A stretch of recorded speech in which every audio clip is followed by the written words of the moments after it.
인간 이재명 북콘서트 어렵다는 것은 가능성이 있다는 것이다.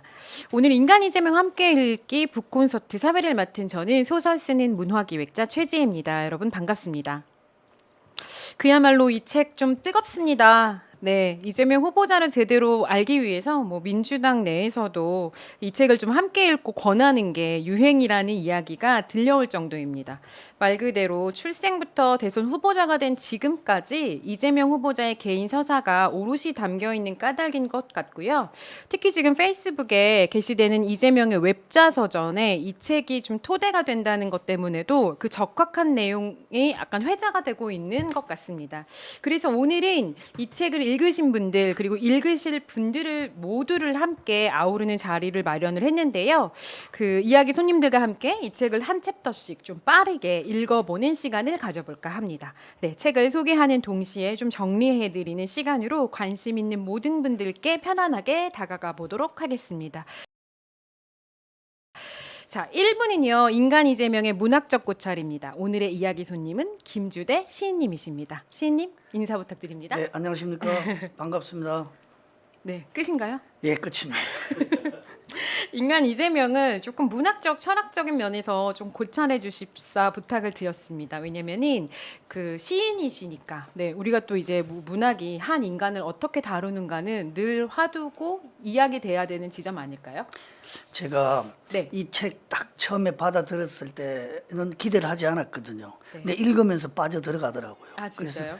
그 안에 이제 전체 다 마지막 덮고 네. 책을 덮고 떠오른 그런 뭐 구절이라 그럴까 이런 게 하나가 있더라고요. 한마디로 말씀드리면 책을 덮고 떠오른 첫 문장은 그리운 건 다 상처에서 왔다. 아, 물론 제 시긴 한데 그래서 그런 게 생각나더라고요. 아 진짜요? 오늘은 이 책을 알리러 나오신 거잖아요. 예, 예, 그렇죠. 네, 알겠습니다. 제가 좀 실례했나요? 아니에요.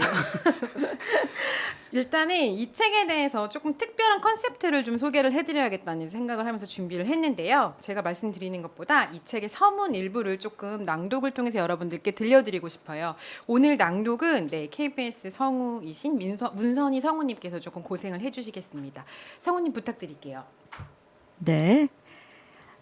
우리는 인간의 이야기를 다루는 일을 해왔다. 인간의 본질을 가장 깊게 다루는 것이 서사 예술이고 인간의 가장 생생하고 첨예한 이야기를 다루는 것이 미디어 스토리텔링이다. 우리는 서사와 미디어를 공부하고 연구하면서 살아왔다. 우리가 이재명이라는 인물에 관심을 가진 것은 정치적인 동기에서가 아니었다. 우리가 연구하고 다루는 서사와 미디어의 관점에서 그보다 더 흥미로운 인물은 찾기 어려웠다. 이재명은 신화가 되기에 충분한 서사를 가진 인물이었다. 최악의 조건에서 최상의 도전을 감행하고 성공해온 그의 서사는 아주 드라마틱하다. 그런데 미디어에 투영된 이재명이란 인물은 그가 거느린 감동적인 서사와는 사뭇 달랐다. 이재명의 연관 검색어 상위 순위에 수시로 스캔들과 폐륜이 올라왔다. 여러 해를 두고 반복적으로 신문과 방송은 물론 유튜브와 같은 뉴미디어가 제기하는 의혹은 이재명의 서사와 자주 충돌했다. 우리가 가장 주목한 지점이 바로 이재명의 서사와 이재명을 다루는 미디어가 충돌한다는 지점이었다. 둘 중 하나는 거짓이었다. 물론 둘 다 거짓일 수도 있었다. 하지만 둘 다 진실일 수는 없었다. 인간의 본질을 다루는 서사가 최종적으로 보여주는 것은 캐릭터, 즉 인물의 본질적 특성이다. 한 인물의 본질적 특성은 그 인물이 직면한 상황에서 그 인물이 취한 태도에 의해서 드러난다.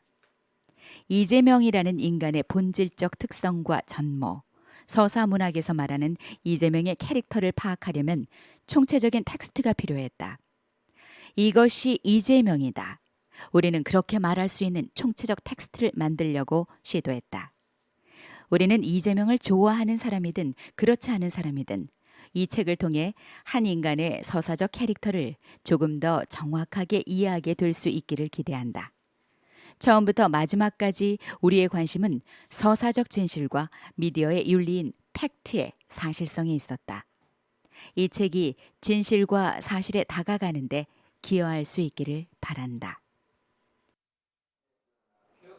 네, 이 책 서문의 일부를 낭독해 주셨습니다. 사실 그렇습니다. 정치인을 다룬 책은 약간 그 정치인을 찬양하는 것에 좀 일색인 내용들이 많은데 이 책은 뭔가 철저하게 조금 조사하고 분석해서 검증하는 것을 목표로 진실에 다가가려고 노력하는 책이라는 인상을 받았고요. 그렇기 때문에 사실은 잘 정치 혹은 이재명에 대해서 잘 모르는 그냥 문화기획자인 제가 사실 오늘 이 책을 소개하는 역할을 맡았던 걸지도 모른다는 생각이 좀 들었습니다. 그러니까 저자도 공동 진행자로 이름을 올리고 있고 저자로 표기되어 있지 않거든요. 그것이 인간 이재명에 대해서 궁금해하고 또 알아가고 싶은 마음을 가진 사람들이 함께 모여서 만든 책이기 때문이란 얘기를 들었고요. 또 서문 이렇게 하단에 보면은 오류가 있으면 제보해달라 이런 부탁의 글이 있어요.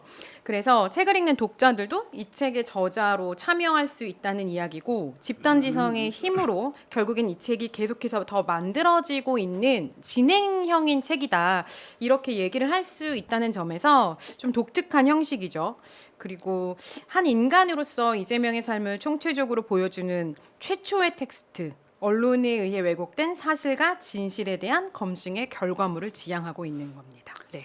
어떻게 생각하세요? 이게 이제 주로 사실을 바탕으로 한 글이긴 한데 네. 저는 제 직업이 시를 쓰는 사람이어서 그런지 온통 시적인 문장들로 아주 그냥 이게 꽉 차 있더라고요. 네. 그래서 제가 무슨 생각을 했냐면 이재명 후보가 시를 써도 잘 쓸 것 같다는 생각을 했어요. 예, 근데 시가 뭐 제가 정의 내리긴 힘들지만 우리가 보통 어떤 사건을 접할 때 감각을 동원해서 사건을 대하지 않습니까? 네네. 근데 그때 감각하는 게 아니라 감각당한다고 하는 게 있습니다. 네. 내가 감각하기 싫어도 내가 사고하고 내가 생각하기 싫어도 생각이 되어지는 완전한 수동태가 돼버리는 경우가 많거든요. 살다가 보면. 근데 이재명 이 후보의 이 앞에 그 어린 시절의 글들 있잖아요. 네. 그 겪은 경험들 그것은 전부 그런 아까 말씀드렸듯이 시의 출발, 감각 당함. 그래서 온통 감각을 당하다 보니까 그 감각 당할 때 인간은 가장 선한 존재가 되거든요. 네. 예를 들어서 뭐 누구 교통사고가 나는 걸 보면 소리를 지르잖아요. 이 소리 네. 지르는 건 뭐냐면 그 사건에 대한 나의 첫 받아들이는 발성이거든요. 오 이러는 거 있잖아요. 네네. 그리고 그거는 더 잔인하게 저 사람을 치지 왜 저렇게밖에 못 치냐가 아니라 아이고 큰일이다. 네. 저 어떻게 된 거지? 이런 거거든요. 놀라는 그런데, 거죠. 예. 그래서 그러면서 감각이 이제 형성되어서 하나의 인간으로 성장해 가는데 이재명 후보의 어린 시절에 그 사건들이 있어요. 네. 뭐 13살에 공장 일을 시작했다는 것은 물론이고 그다음에 4시간에 걸쳐서 학교를 이제 왔다 갔다 한 네. 그 산길, 덜길. 그래서 그런 것들 속에서 온통 정말 이재명 씨는 감각을 당했던 거죠. 자연으로부터 감각당하고 사건으로부터 가난으로부터. 그래서 어떤 그에게는 상처들이 온통 온몸에 아마 새겨진 것 같아요. 정신의 상처, 마음의 상처, 실질적으로 육체의 상처 같은 것들. 그래서 그런 어떤 감각 당함으로 해서 그의 이성이 조금씩 더 형성해 가지 않았나. 그래서 시를 써도 충분히 잘 쓸 수 있었던 그런 사람 같아요. 그래서 제가 거기서 보다가 무슨 생각을 하나 했냐면 이 서울에 처음에 내릴 때 이를테면 시골에서 이제 초등학교를 졸업하고 아버지가 불러서 청량리역에서 예, 내릴 새벽. 때 네. 그 반찬통 같은 거 우리 군대에 가면 그 찬압통 있거든요. 네네. 그 안에다가 뭐 벤치, 스패너, 몽키 뭐 이런 걸 들고 내렸다고 하더라고요. 공구함처럼. 공구함을. 네. 그럼 그 이재명 후보가 그 13살짜리 어린 애가 그 공구함에 그걸 들고 내렸을 때 그 첫 느낌이 어떻겠습니까? 상상만 해도 저릿한 거죠. 그래서 그런 슬픔들이 그에게 어떤 힘이 되고 또 이재명 후보는 다른 사람과 달리 그가 발표하는 문장이나 요즘에 이렇게 TV에서 말할 때 보면요. 굉장히 논리 정연하기도 하지만 네. 그냥 저 사람은 어쩌면 머리가 말하는 게 아니라 그냥 온몸이 말하는 것 같아요. 그런 느낌을 받으세요? 예. 그래서 이제 그가 아까 말씀드렸듯이 온몸이 감각당하고 살아왔기 때문에 네. 그의 말들은 그냥 좀 속된 말로 머리를 굴려서 말하는 게 아니라 그냥 몸에서 저절로 나오는 토해지는. 네. 근데 이제 옛날에는 토할 때 조금 좀 듣기 싫더라고요. 잘 모르고. 아니 솔직하게 말씀드리면 예. 여기 들어오시기 전에 네. 별로 좋아하지 않았다고 하셨잖아요. 저한테 근데 좋아했던 사람처럼 이렇게 말씀하시니까 그러니까 요즘에는 또 약간. 그 이재명 후보의 그 톤 같은 게 굉장히 점잖아졌더라고요. 왜 이렇게 칭찬만 계속 하시는 거예요? 오늘 좀 그런 날 아니에요? 이 책이 좀 이바지한 게 있으세요? 그 판단 그렇죠. 평가에 대해서? 저는 이 책 보기 직전까지도 네. 이재명 후보에 대해서 그냥 거의 저도 막 정보를 많이 가지고 얻는 사람 중에 하나거든요. 네, 네. 페이스북도 하고 뭐 네, SNS 하시니까. 하면서. 그래 저도 정보를 많이 얻는 사람 중에 하나인데도 네. 불구하고 그 돌아다니는 소문으로 그를 판단한 경우가 음. 많거든요. 책 읽기 직전까지도 심지어. 네. 그러니까 어제 그저께까지도. 근데 책 읽고 완전히 그것이 해소되더라고요. 정말 오해한 게 너무도 많았고 네. 또 사실을 중심으로 쓴 책이기 때문에 판단하기도 너무 좋더라고요. 근데 저는 그 판단과 더불어서 네. 늘 문장이 다 시적인 것 같더라고요. 물론 이것은 그 이제 이 스토리텔링 하시는 분들이 이재명 후보를 면담해서 인터뷰한 아마 내용. 인터뷰한 내용이지만 그 내용 속에는 전부 시적인 문장이더라고요. 그렇죠. 그러니까 아까 서울 청량역에 내릴 때 그 네. 통을 들고 뭔가- 내린다는 그게 시죠. 네. 예. 근데 그런 것들을 이 긴 책에서 그런 어떤 단서를 찾아주시는 게 되게 약간 신기하네요. 정말 시인이세요. 그 제가 처음에 이거 봤을 때 네. 이런 것도 있더라고요. 왜 보통 다른 학생 좀 집이 뭐 어느 정도 형편이 되는 네네네네. 학생은 옛날에는 그 학교 과제가 네. 뭐 이삭 주워오기 네, 맞아요. 뭐 그 이런 부분 게 저도 있거든. 그런데 전 그 세대는 아니지만. 그러면 애들은 들판에 가서 이삭을 주워서 과제물로 내는 게 네. 정상인데 네. 보통 집이 좀 있으면 그냥 집에 거 퍼가지고 간단 말입니다. 네. 뭐 보리쌀이나 쌀 이런 이삭 집에 있는 그 나락을 네. 퍼서 학교에 제출하는데 이런 문장이 나오더라고요. 이재명은 얻어 터지는 것을 선택했다. 선택했다. 야, 이 그 맞을 때 기분이 어떨까요? 저 그 부분 좀 인상적이었어요. 성우님 혹시 이 부분 준비되셨으면 한번 읽어주실 수 있으실까요? 네. 9살의 이재명은 아버지가 떠난 집에서 곁떡을 씹으며 벌써 알아차렸다. 자신은 어차피 중학교에도 가지 못할 것이었다. 그러니 공부 따위는 아무리 잘해봐야 소용없었다. 잘할 수도 없었다. 학교에서 가져오라는 크레파스, 도화지 같은 준비물을 챙겨간 적이 한 번도 없었고 번번이 회초리를 맞았다. 그는 같은 반 친구들이 모두 풍경화를 그리러 나간 학교에 혼자 남아 화장실 청소를 했다. 어머니의 일을 돕느라 미화 작업에서 빠진 그는 선생님에게 뺨을 27대나 맞았다. 27대. 뺨 맞은 숫자는 같은 반이었던 팔촌 이재환이 세워줘서 알았다. 터진 코피로 칠갑을 한 어린 이재명의 얼굴이 퉁퉁 부어올라도 뺨을 후려치는 선생님의 손길은 멈추지 않았다. 너 맷집 끝내준다. 27대를 맞고 어떻게 고개를 안 숙이냐? 팔촌인 이재환은 뺨을 맞을 때 보여준 그의 눈빛을 잊을 수 없다며 고개를 가로저었다. 끝내 고개를 숙이지 않고 원망에 차서 선생님을 바라보는 그의 눈에서 불꽃이 일었다고 했다. 이재명도 불꽃을 보긴 봤다. 선생님의 크고 두꺼운 손바닥이 뺨을 후려칠 때마다 눈앞에 불꽃이 번쩍번쩍 튀었다. 그러나 가장 아팠던 매는 선생님이 때린 것이 아니었다. 선생님은 이재명과 그의 친구 하나를 마주 세우고 서로의 뺨을 때리게 했다. 더구나 그 친구는 이재명의 팔촌이었다. 이재명이 27대의 뺨을 맞던 날 그가 맞은 뺨의 숫자를 기억해주고 함께 눈물을 찔끔거려준 이재환이었다. 그들이 서로를 때려야 한 유일한 이유는 가난했기 때문이었다. 네, 이 부분에 대해서 이렇게 쓰면서 그 후보자가 인터뷰할 때 내가 때린 것보다 세게 맞은 것 같아서 화가 나서 또 때리게 되고 그러다가 서로 있는 힘껏 때리게 되고 어느 순간부터 둘 다 눈물을 흘리면서 서로의 뺨을 죽일 듯이 후려치게 되는 거 그거 정말 나쁜 거 아니냐 이런 얘기 인터뷰가 실려 있어요. 그렇죠, 시인님? 네. 그게 본래 그런 식의 이를테면 그 훈계 방법이 일제 시대에 붙어 있었던 거거든요. 좀 잔인한 그거 거죠. 너무 말도 안 되죠. 그러니까 네. 때리면 또 상대방 처음에는 살살 시작하겠죠. 그쵸, 근데 네. 나중에는 이제 본인도 모르게 뭐 의도적이지 않게 자기도 모르게 손이 그렇게 강하게 나가는 거죠. 그래서 이런 그 경험을 했다는 것은 뭐 그 시대에는 아마 저도 좀 그런 경험이 있었고 학교에서 물론 선생님이 나쁜 체벌을 한 건데 그런 경험들이 이를테면 좀 보통 아까 제가 가장 중요하게 말씀드리고 싶은 건 모든 경험은 선하다고 하거든요. 네. 경험은 아까 말했듯이 감각 당한 거. 네. 그래서 이제 그 체험을 통해 특히 아까 이 얼굴 때리는 거는 물리적 감각이잖아요. 네. 그러니까 그게 몸에 실려 있는 거예요. 지금도. 그러나 그것이 아까도 말했지만 그런 체험이 그를 만들었는데 네. 그래서 나도 누구를 때리자가 아니라 이렇게 맞아본 아픔, 이 상처. 그래서 아까도 말씀드렸지만 그리운 건 다 상처에서 왔다는 것처럼 이재명 존재가 온통 그리운 존재.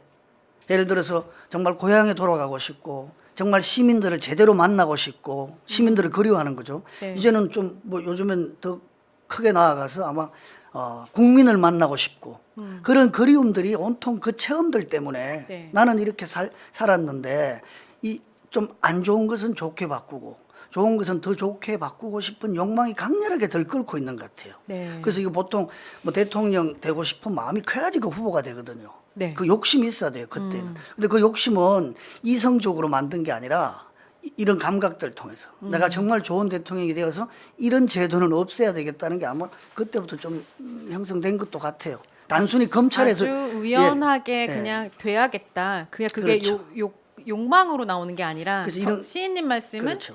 그냥 어렸을 때부터 감각된 어떤 이런 체험들이 예, 예. 발현시킨 어떤 거라는 그렇죠. 거잖아요. 그래서 이런 거는 검찰 뭐 이런 검찰 직업을 가져서도 될 수 있는 게 아니에요. 네. 특히 검찰이 가진 체험이라는 거는요 아주 야비한 것들입니다. 아, 네. 저질스럽고 유치하고 아, 저 좀 웃어도 속된 돼요? 말로 이거 좀 뭐 말씀드려야 네. 되나 참 개 같은 경우들이에요. 그 검찰들의 체험이 진행하는 게 조금 어렵네요. 저도 시인님. 그 검찰 고발을 당해가지고 검찰청에 가서 아, 이제 그 조사도 경험이 받았지만 있으셨죠. 예, 곽상도 씨한테 네. 고발 당해가지고 근데 그 조사하는 방식이나 이런 거 보면 굉장히 정말 안 좋거든요. 폭력적인 거죠. 예, 예. 그래서 검찰 좀 속된 말 검찰 짓을 해서는 국민의 대표가 될 수 없어요. 절대 하면 안 돼요. 그리고 또. 네. 예, 그래 이제 이런 체험들 뒤에도 많이 나오겠지만 굉장히 체험들이 다 선하고 아프거든요. 저는 또 한 가지 여쭙고 예. 싶은 게 뭐냐면 시인이시니까 이런 체험이 사실은 현실 가난에 대한 원망으로 남을 수 있다고 봐요. 근데 그게 그렇게 승화된다는 게 말처럼 쉬운 일은 아니라고 그거는요 생각하거든요. 똑똑한 사람이 해야지 성화가 됩니다. 아, 그런 거예요? 예, 어리석으면 성화되지 않고 그냥 그 보복 심리 같은 것만 남거든요. 네. 근데 이성적으로 판단했을 때 그것이 좋게 성화했을 때 나에게 이로울까? 네. 나쁘게 바꿔서 그런 체험을 통해서 나쁜 마음을 먹었을 때 나에게 이로울까 판단하거든요. 네. 그런데 아무리 생각해도 이재명 씨는 또 판단이 빠르더라고요. 그냥 이거 성화시켜서 우리 저 사회자님 말처럼 네. 좋은 방향으로 나를 끌고 가는 것이 나에게 이롭다는 판단을 할 줄 알게 된 거예요. 할 줄 아는 거예요, 이 사람은. 그래서 아마 이 사람이 뭐 성남시장에도 출마하고 네, 그 네. 출마하기 전에 그 우리 인권 변호사 활동 네. 시절에도 그런 것들이 많더라고. 대학 시절에 그 데모할 때 정말 나가서 연설은 못하지만 돌 던질 때는 꼭 참석했다는 전 그거 보고도 좀 감동스럽더라고요. 네. 그래서 또 하나 우리가 주의할 것은 그러면 이런 아프고 슬픔 요즘 젊은이들 이런 거 싫어하거든요. 뭐 아프고 약간, 슬프고 가난하고 그래서 저는 그걸 강조하고자 하는 게 아니라 이미 그에게는 몸에 체화되어 있으니까 그 이후에 좋은 경험들도 많단 말입니다. 그래서 그걸 통해서 뭐 이를테면 아프고 슬픈 것은 당연히 행복한 것으로 기쁜 것으로 바꾸고자 하는 강렬한 욕망 그것을 이제는 국민에게 전이시키고자 하는 것 같더라고요. 그 이재명 네. 후보가 말도 굉장히 점잖아졌고 처음에 좀 말하는 소리 듣기 싫더라고요. 저는 그러셨어요? 목소리 별로 안 좋더라고요. 아, 그 양반. 그러셨어요? 근데 이제 요즘은 말이 굉장히 점잖아졌더라고요. 어.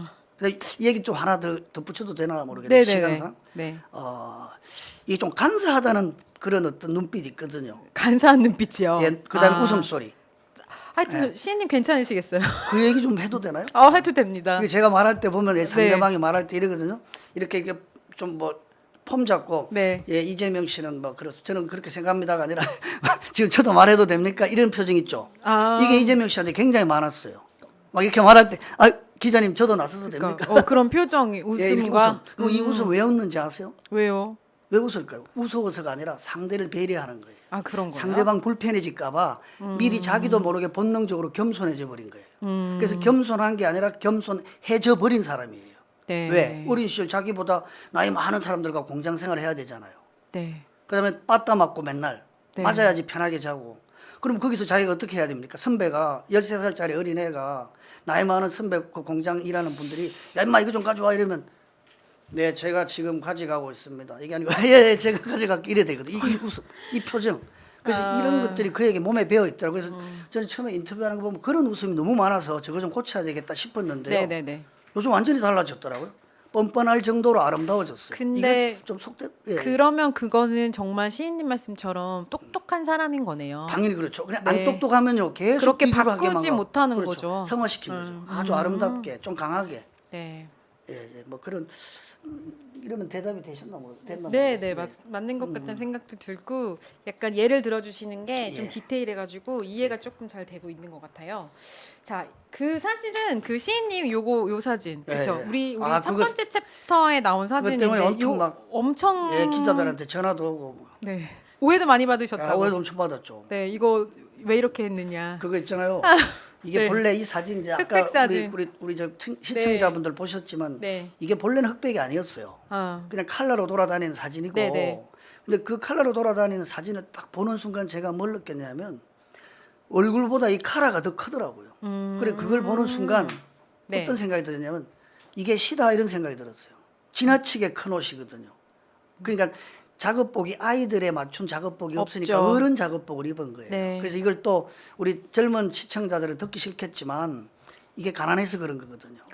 교복 크게 입었던 거 그런 그렇죠. 경험도 있으니까. 그래서 네. 이제 저것을 제가 흑백으로 바꾼 이유는 이거 이재명 캠프에서 바꿨다 그러고 또 이재명이 더 가난해 보이려고 흑백으로 바꾸고 윤석열 씨는 그냥 칼라로 놔뒀다 이랬는데 그거 제가 바꾼 거예요. 네. 제가 그리고 인터넷에 지금도 아마 찾아보시면 저거 칼라 원본도 있습니다. 네. 인터넷에. 그럼 왜 흑백으로 바꿨냐 하면 저 카라가 흑백으로 바꿀 때 그 카라 하얀 부분이 더 두드러지더라고요. 그래서 네. 저는 거기서 오히려 어떤 시를 본 거죠.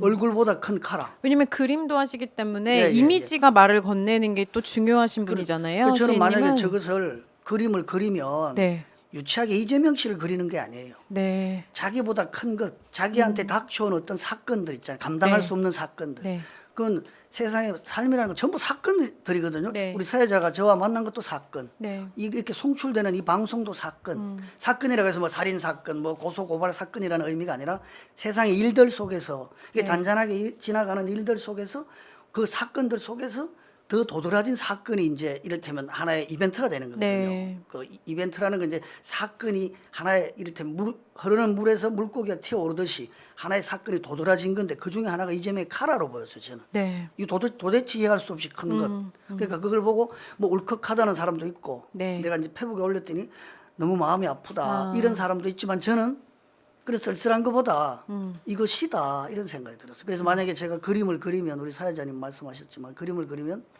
이를테면 조그만 돌을 그리고 네. 그 돌로서는 감당할 수 없는 큰 물결이 있잖아요. 네, 그 물결을 그리고 싶더라고요. 왜? 감당할 수 없는, 우리가 살다 보면 왜 본인의 어떤 힘과 의지로는 감당할 수 없는 여러 가지 것들이 있잖아요. 네. 오늘도 예를 들어 이거 1시간 안에 끝내야 된단 말입니다. 네. 제가 이렇게 떠들 수 있는 시간이 아니잖아요, 지금. 길지 않죠. 그렇지 않나요? 네. 그래서 이제 많은 말을 하고 싶은데 짧게 네. 줄여야 하니 이것도 저한테는 엄청난 사건이거든요. 네. 그래서 만약에 그리면 바람 부는 그 태풍이 부는데 흔들리는 코스모스를 그리고 싶어요. 네. 그게 이재명이에요. 그러니까 저절로 이재명의 몸은 바람 쪽으로 물결 쪽으로 굽을 수밖에 없어요. 그래서 네. 이재명의 몸은 그 자체가 하나의 체화된 시죠. 좀 이건 너무 감상적인 얘기긴 한데 저는 그렇게 맞죠? 보고 네. 저 사진을 그런 보자마자 거죠. 그걸 느낀 거예요. 왜냐면 이렇게 하신 본인의 어떤 마음이었다에 대한 이야기이기 때문에 뭐 감상적이어도 어쩔 수 조금 더 없는 거죠. 궁금하면 네. 저 큰 옷이 네. 이를테면 코스모스에겐 자기가 감당할 수 없는 바람이 있듯이 네. 이재명으로서는 감당할 수 없는 저 큰 옷이 코스모스에게는 바람이 되고 네. 또 돌에게는 아까 말씀드렸지만 큰 물결이고 네. 그런 것들이 온통 저를 휩쓸고 저 이재명이라는 후보를 휩쓸고 지나간 시절들이죠. 그러니까 예. 그 감각당한 어떤 유년의 경험들 또 어떤 그런 경험들 그만이 가진 어떤 경험의 힘 같은 것들이 지금 그를 이루고 굉장히 있는 거죠. 좋게 발현되고 있는 거예요. 그런 거죠. 이거 보통 이런 좀 그- 아픈 체험을 하면 그게 희망인가요? 저 같은 사람은 예를 들어서 네. 그런 아픈 체험을 하면 이렇게 슬픈 시를 많이 쓴단 말입니다. 네. 근데 이제 저는 이렇게 이제 이런 인간으로 살아왔고 또 살아갈 수밖에 없거든요. 네. 근데 이재명 씨는 정치적 시인이 된 거죠. 시인적 정치인. 그러니까 보통 우리가 정치인은 좀 재수 없잖아요. 문학과 좀 거리가 말하는 멀고, 거하고 다르고. 예. 또 실제 공약과 다르고. 네. 근데 이재명 씨는 가만히 보니까 공약의 99%는 다 실현했더라고요. 성남시 내가 오기 전에 좀 봤거든요. 네. 그러면 저는 제가 그런 체험하면서 어떤 공약을 만들겠죠. 나는 네. 이런 시를 쓰고 싶다. 근데 이거 안 써지는 경우가 많거든요. 네. 그래서 술도 먹고 그런 감각 당함을 좀 더 연장하고 싶은 욕망이 있거든요. 네. 근데 이재명 씨는 다행스럽게 그 욕망들이, 그 아픔과 상처들이, 그 네. 경험들이 시정을 통해서, 네. 그다음에 도지사가 되었을 때는 도지사의 그 정치적 행위를 통해서, 공약을 통해서, 정치를 통해서 지금 잘 발현되고 있어요. 그래서 이재명의 정치는 그냥 이재명의 시예요. 제가 보기는. 그래서 우리가 얼마 전에 어떤 그 어디 TV에 그분 출연했던데 거기서 뭐 우리 저 누구지 그분이 이렇게 막 이재명은 흠이 아니라 흠. 제가 발음을 저 경상도 네, 놈이라 발음을 잘 못하는 네. 이재명의 흠은 흠이 아니라 그 상처라 그랬나요? 네. 흔적, 상처. 흔적. 예, 상처. 그런 것들이 참 많은 분이에요. 근데 이 상처가 아까도 말했지만 좋게 발현되는 거는 똑똑해서. 예, 예. 그러니까 막연하게 가진 어떤 한 인간에 대한 오해를 오늘 좀 이해로 바꾸고 싶은 마음으로 사실은 이 책이 쓰여졌고 이 책에 대한 소개를 하면서 시인님의 감상을 조금 들었습니다.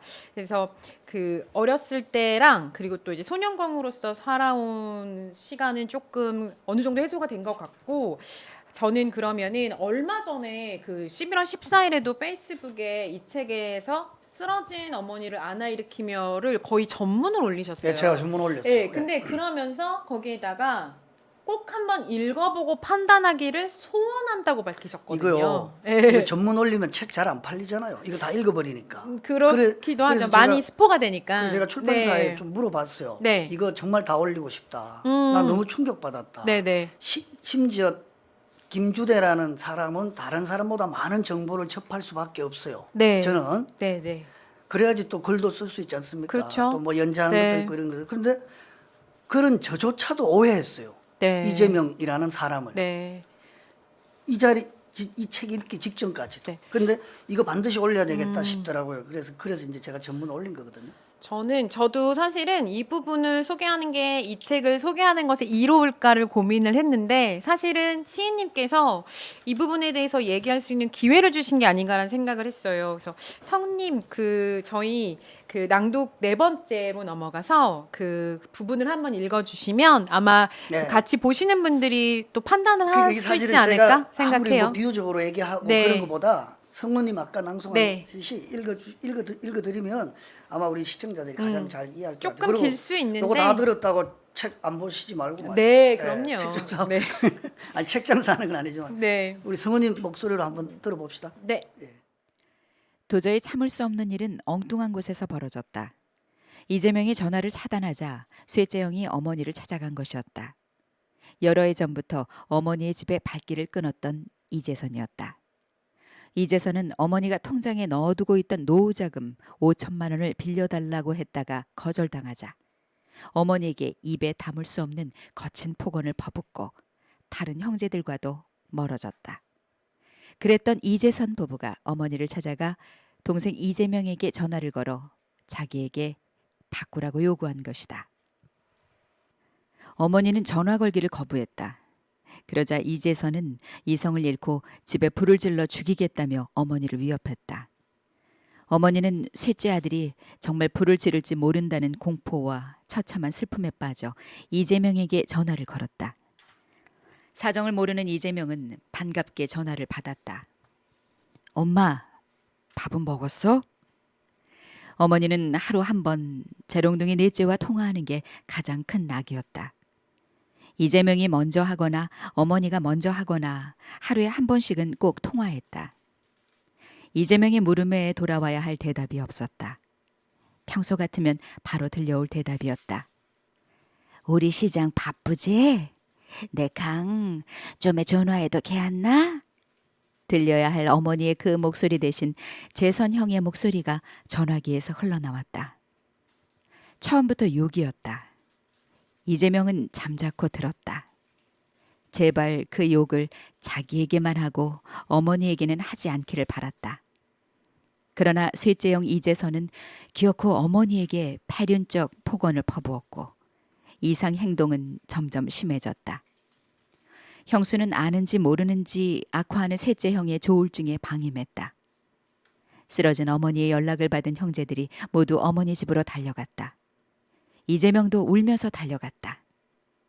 아버지의 제사에도 오지 않고 6 형제와 척을 진 채 살아가던 셋째 형의 패륜으로 무너진 어머니와 형제들을 지키기 위해 이재명은 싸울 수밖에 없었다. 그 시대의 많은 어머니가 그랬듯이 그의 어머니도 자식들만 바라보고 평생을 희생하며 살았다. 그 어머니가 지금 다른 누구도 아닌 피눈물을 삼켜가며 키운 자식에게 맞아 쓰러져 울고 있었다. 그 과정에서 이재명은 아직도 그 말만큼은 믿어지지 않아서 어머니에게 왜 그런 말을 했느냐고 물었다.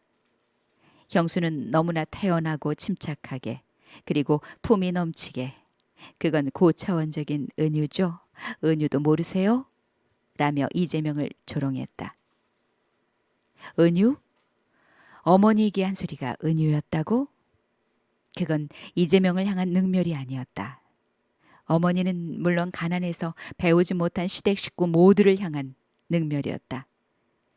이재명은 피가 거꾸로 솟았다. 쌍시옷이 튀어나갔다. 이재명은 형수가 은유적인 표현이라고 조롱한 그 은유를 형과 형수에게 돌려주었다.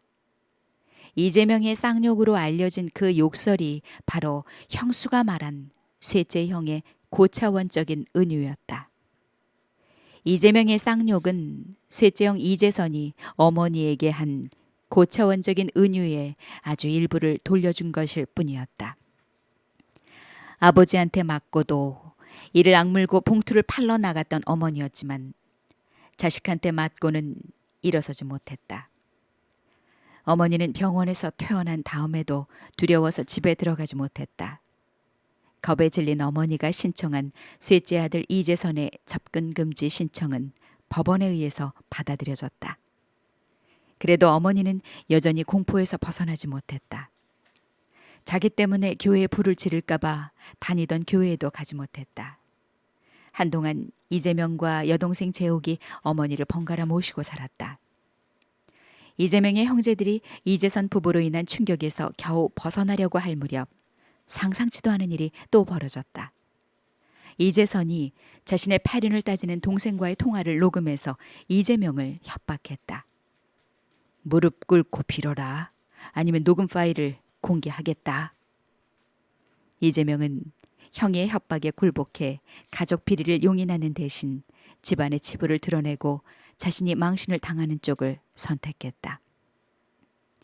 이재명이 셋째 형수와 주고받은 통화 내용 일부가 편집되어 SNS에 유포되었다. 그 참담했던 사건의 전후 맥락은 사라지고 이재명의 욕설이 도드라진 부분만 편집해 이재명 형 욕설과 이재명 형수 쌍욕이 되어 돌아다녔다. 이재명은 함정에 빠진 것이었다. 사전에 치밀하게 준비하고 녹음해서 퍼뜨린 것이었다. 어머니는 셋째 형 부부가 퍼뜨린 SNS에 의해 다시 심장이 찢기는 2차 가해를 당했다. 자신이 셋째에게 당한 패륜을 자식들 아닌 누구에게도 알리고 싶어 하지 않았던 어머니는 얼굴을 들고 나다닐 수 없게 되었다. 친척들과 교회 사람들에게까지 자신이 당한 패륜이 모두 알려졌다. 언론은 이재선 부부가 어머니에게 어떤 패륜을 저질렀는지 알려고 하지 않았다. 2차 가해를 당하고 다시 몸져 누운 채 두문불출하는 한 늙은 여성 피해자는 누구의 안중에도 없었다. 그 패륜을 말리다가 이재선에게 맞아 상해를 입고도 어머니 걱정에 입을 다물고 있는 두 동생의 안위를 묻는 사람은 없었다. 오직 어머니에게 사람이라면 해서 안 될 패륜을 저지른 형과 형수에게 거칠게 따지는 이재명을 쌍욕 시장으로 몰아가기 위한 공작만 있을 뿐이었다. 전후 사정을 모르는 사람들은 천륜을 짓밟은 이재선의 패륜에는 눈을 감고 2차 패륜까지 당하고 처참하게 쓰러져 누운 노모의 안위는 외면한 채 천륜을 짓밟은 형과 형수에게 어떻게 그럴 수가 있느냐고 따지는 이재명의 거친 입을 탓했다. 이재명이 형과 형수에게 욕설을 주고받으며 따진 내용이 무엇이었냐고도 묻지 않았다. 이재명이 처음부터 끝까지 셋째의 형과 형수에게 따진 내용은 단 하나였다. 왜 엄마에게 그런 말을 했느냐? 어떻게 그럴 수가 있느냐? 그건 무참한 패륜을 당한 어머니를 지켜본 이재명의 절규였고 통곡이었으며 단말마였다. 이재명을 욕쟁이로 만들기 위해 셋째의 형을 천하의 패륜아로 만들어야 했던 정보기관과 정적들에 의해 이제서는 그렇게 처참한 재물이 되었다. 이제서는 그것이 어머니에 대한 2차 가해 행위인지도 모르는 것 같았다. 패륜을 당한 피해자들에게 그것이 어떻게 2차 가해가 되는지를 모르는 것은 이재선만이 아니었다. 신기하게도 그토록 엄격한 피해자 중심주의가 이재명의 어머니와 이재명의 동생들만 피해갔다.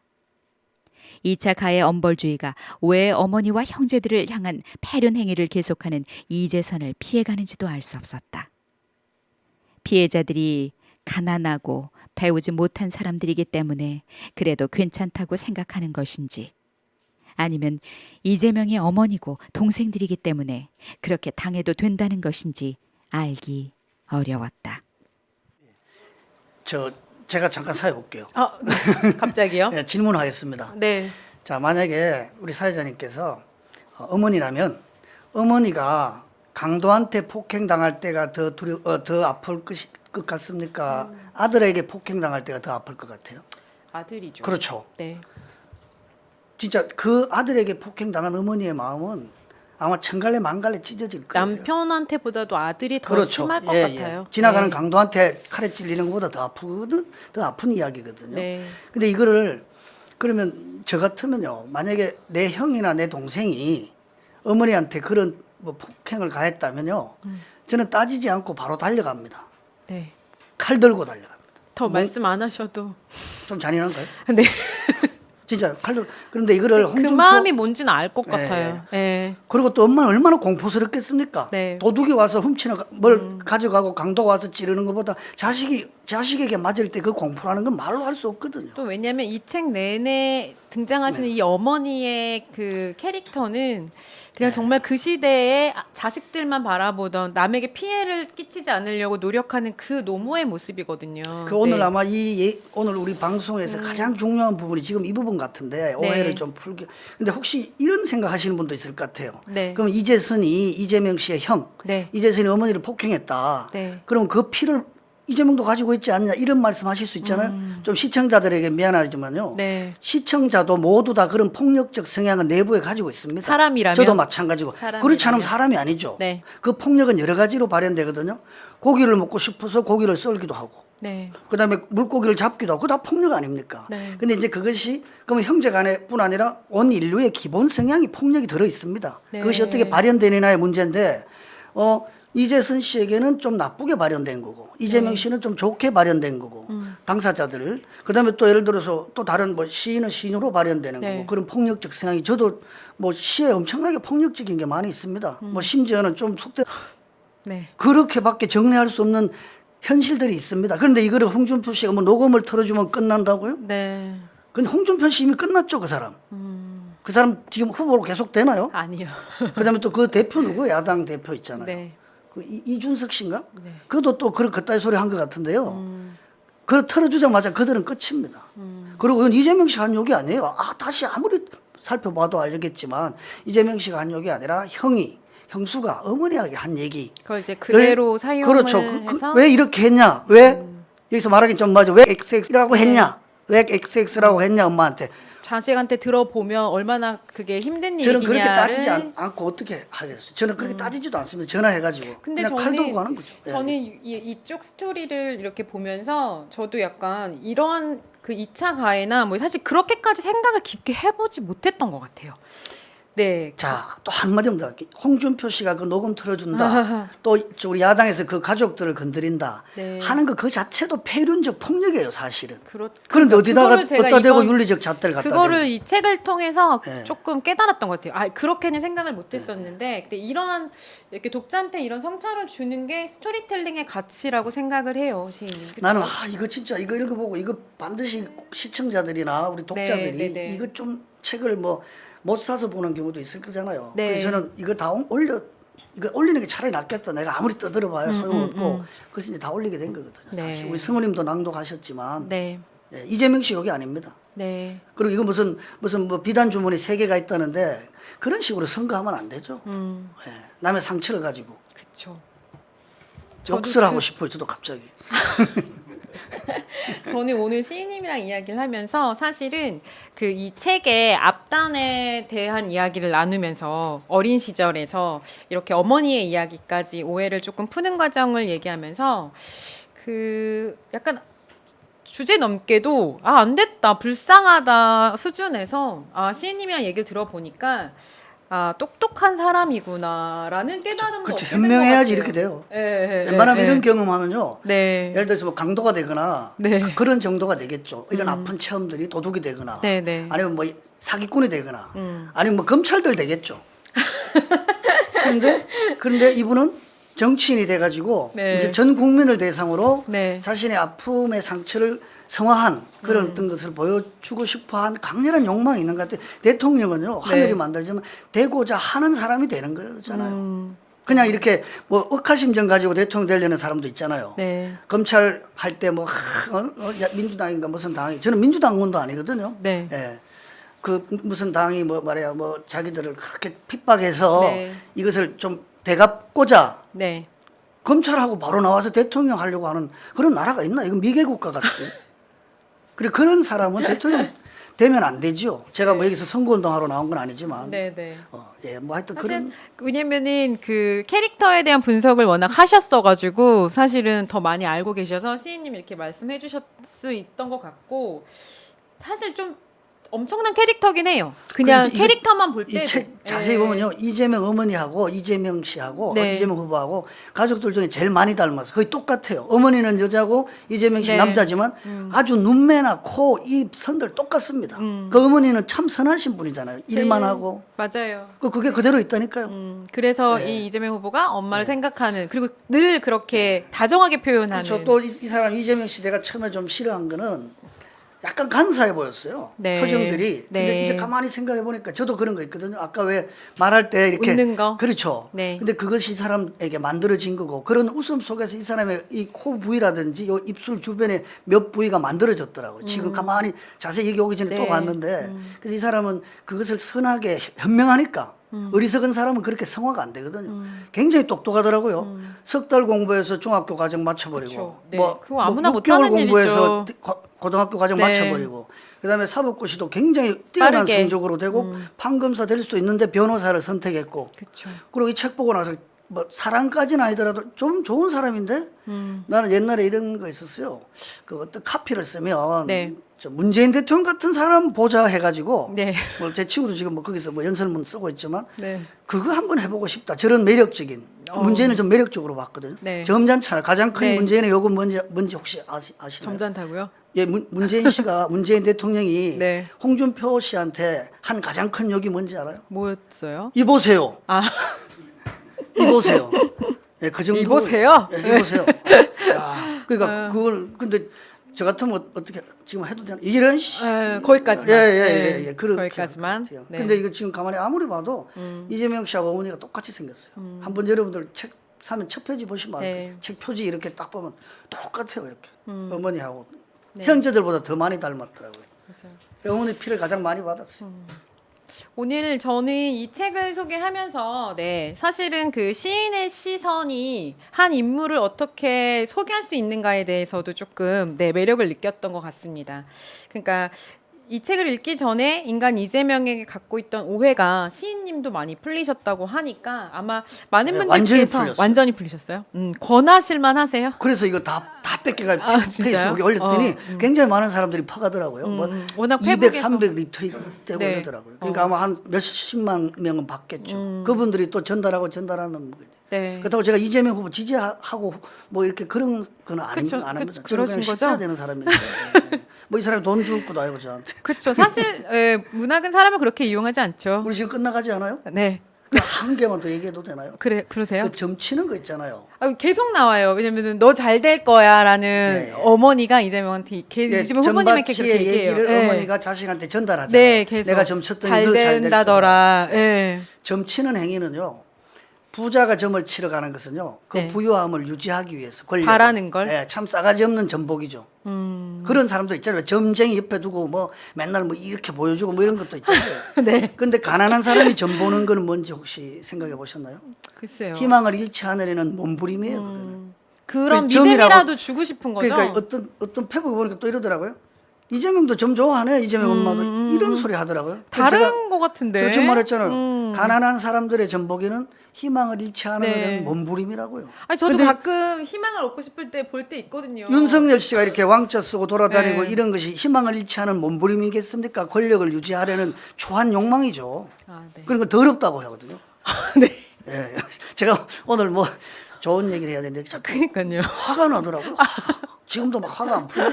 저는 제가 이렇게 웃어도 되나 싶어요, 시인님. 근데 이 책 좀 진짜 봤으면 좋겠어요. 아 그리고 참 어떤 그 말인지 뒤에 알 것 같아요. 그 뒤에 그 우리 그 네. 무슨 그 이것도 참 말하기 맞아 우리 김무선 씨와 관계 있잖아요. 네. 저는 그 중에 어떤 분들하고는 굉장히 친합니다. 소설가들하고는. 그러세요? 예, 우리 집에 뭐 김치도 가지고 오고. 음. 그분에 의해서 저는 또 오해했거든요. 네. 그분이 워낙 그 우리 김무선 씨를 이렇게 네. 두둔하는 네. 분이에요. 그런데 저 이거 보고 그것도 싹 풀렸어요. 왜 그래 된지 충분히 납득할 수 있어요. 김무선 씨에 대해서 함부로 말하면 지금 여기 좀 뭐 명예훼손이 될 수도 네. 있지만 네. 김무선 씨를 책을 만난 통해서- 모든 변호사들이 다 지금 그러던데요. 최근에 누구죠 그? 박주선. 김무선 씨 변호하던 어떤 아, 네. 우리 김무선 씨가 또 강용석. 그분을 욕하시기 시작하더만요. 네. 뭐 만나는 사람마다 그렇게 욕의 대상이 됩니까? 다 그냥 그렇습니다. 기본적으로 변호사를 안 좋아하시는 걸로 마무리를 하겠습니다. 네. 그래서 아마 그 다양한 시선에서 좋아하는 사람, 싫어하는 사람, 네, 어떤 혐오 이런 걸 가진 분들까지도 사실은 알고 이야기해야 된다는 것에 대해서는 동의하실 거라고 네, 알고 생각이 이야기해야죠, 들어요. 진짜로. 네, 네, 네. 감사합니다. 저는 오늘 예. 또 시인님 시선으로 조금 더 화끈하게 이 책에 다가선 아 이거 길면 진짜 술 먹으면서 이거 했으면 네. 참 좋겠는데. 다음에 한번 저 이제 또- 우리 다음 우리 선생님 또 여기 한 분 더 오시죠. 네, 네, 예, 네. 그럼 저는 사라락 나가겠습니다. 알겠습니다. 예, 다음에 또 고맙습니다. 오실게요. 예, 감사합니다. 예, 가겠습니다. 예. 네. 네, 자연스럽게 퇴장해 주시고 저희는 2부로 좀 진행을 해보려고 합니다. 1부는 김주대 시인님과 함께 인간 이재명을 조금 더 문학적으로 고찰하려고 하는 노력을 했어요. 문학과 비문학을 오가며, 네, 문학과 현실을 오가며 이야기를 했는데 김주대 시인님만이 가진 어떤 촌철살인 같은 메시지도 있었고 시인이 어떤 한 인간을 대하는 어떤 태도, 어떤 단서, 그런 작은 단서에서부터 발휘되는 어떤 판단, 믿을만하다. 사실 그런 생각을 하면서 저도 많은 부분 동의하면서 1부를 진행했습니다. 2부는요. 인간 이재명을 조금 더 현실적으로 인간적으로 고찰을 해보고자 합니다. 두 번째 이야기 손님 나와 계신데요. 책에 실명이 거론되시는 분이에요. 성남 참여연대 전 사무국장님이신 남강훈님이십니다. 안녕하세요. 안녕하세요. 네, 어떻게 잘 편하게 오셨나요? 네, 1부 보셨죠? 네 봤습니다. 네, 함께 김주대 해주셨는데. 시인님이 워낙 잘하셔가지고 부담 팍팍 아, 진짜요? 느끼겠습니다. 자, 일단 먼저 이야기를 나누기 전에 그 어떤 부분에서 실명이 거론됐는지 아마 많은 독자분들 궁금해하실 수도 있으니까 성우님께 그 부분을 읽어주시길 부탁드리도록 하겠습니다.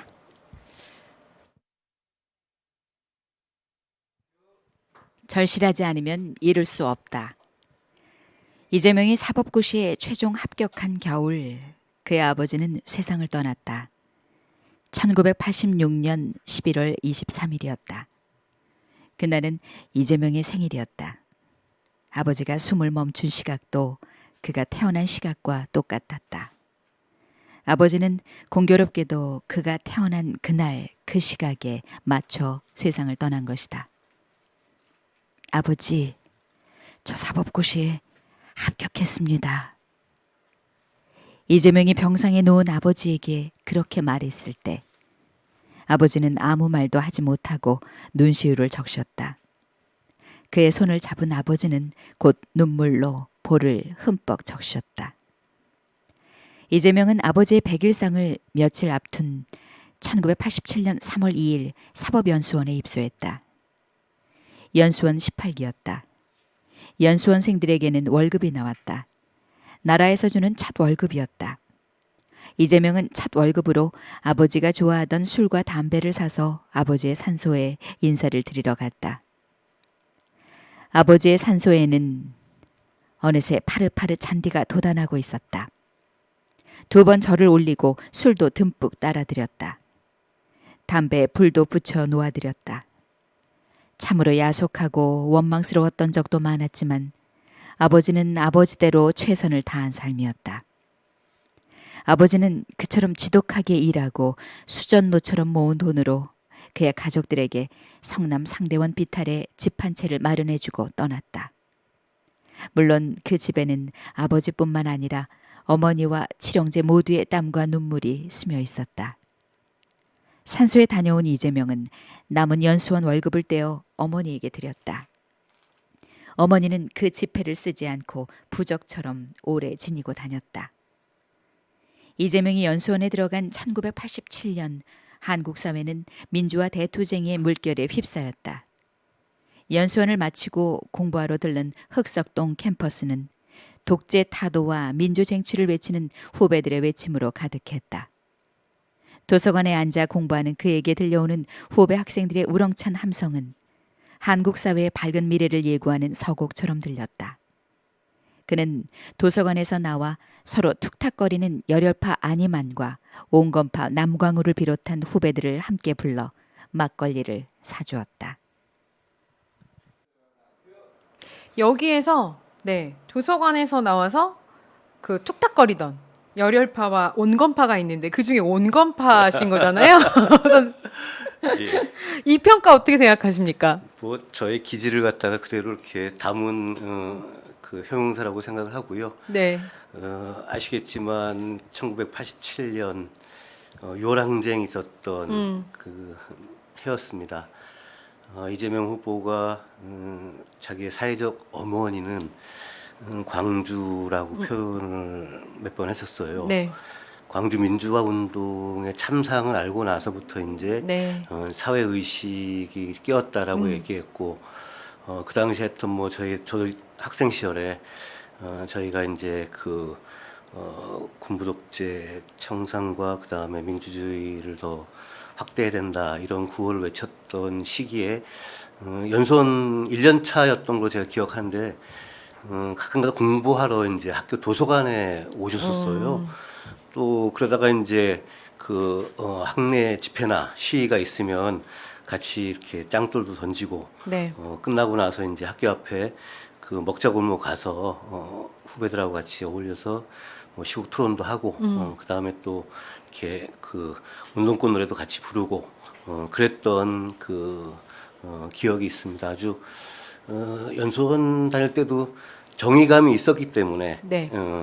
그다음에 우리 사회 공공선을 위해서 그렇게 활동했던 것이 아닌가 그렇게 생각을 하고 있고요. 사실 뭐 사법연수원생이라고 하면 그 당시 일반직 5급 공무원으로 그런가요? 이렇게 대우를 해줬었어요. 그래서 이제 월급도 네. 나왔던 거고 우리 사회 뭐 또 어쨌든 우리나라에서 가장 어려운 시험 중에 하나이지 않습니까? 그렇죠. 네. 네. 아무나 하는 거 아니니까. 그렇죠. 네. 가장 어려운 시험에 합격하고 네. 기득권의 될수 있는- 저기 이제 초입 단계라고 볼 네. 수 있죠. 그럼에도 그런 어떤 기득권과 그 이렇게 무관하게 당시 그 정기승 대법원장을 이렇게 임명하려고 했던 노태우 정부에 반대해서 그 뭐 서명을 주도했다든지 이런 것들은 아주 그 당시에도 어떤 대담한 담대한 어떤 마음을 갖고 있지 않았었나 뭐 그런 생각을 좀 하고 있습니다. 그 가까이에서 보셨고 또 후배이기도 하시잖아요. 네 그렇습니다. 물론 그래서 좋게 말씀하시나? 이렇게 생각할 수도 있거든요. 네네네. 네. 예. 좀 더 영웅적인 인물은 아니었던 거잖아요. 그렇죠. 아까 네. 말씀드린 대로 의식의 코페르니쿠스적 전환이 이루어진 건 뭐 광주 비슷하셔요? 저한테는 네. 3년 선배가 되시죠. 네네네. 그렇지만 이제 제가 본격적으로 만난 거는 이제 그 제가 이제 학회장 그다음에 법학과 학생회장 시절에 그 연수원 다닐 때 저희가 1988년 10월 달에 네. 저희 이제 형사 모의 재판이라고 해서 법학과에서 가장 큰 그 행사 중에 하나예요. 거기 이제 원고를 제가 부탁을 드렸어요. 그랬더니 이제 주제를 갖다 이제 50비리로 저희가 네. 딱 저기 특정을 해서 부탁을 드렸었고 이벌식 타자기로 해가지고 원고를 저희한테 이제 주신 기억도 있고 끝나고 나서 이제 그 함께했던 모의 재판을 함께했던 선후배들하고 그다음에 학생회 간부들하고 이제 그 뒤풀이하는 자리에서 좀 실존적인 얘기를 잠깐 했었어요. 무슨 얘기냐면 그 연수원 성적도 충분히 검사나 판사를 할 수 있는 성적이다. 네. 근데 그 주변에서 검판사를 갖다가 한 조금만 하면 그래도 전관 내역 뭐 네. 현재도 있는지 모르겠으나 하여튼 그 당시엔 좀 그런 게 있었던 것 같아요.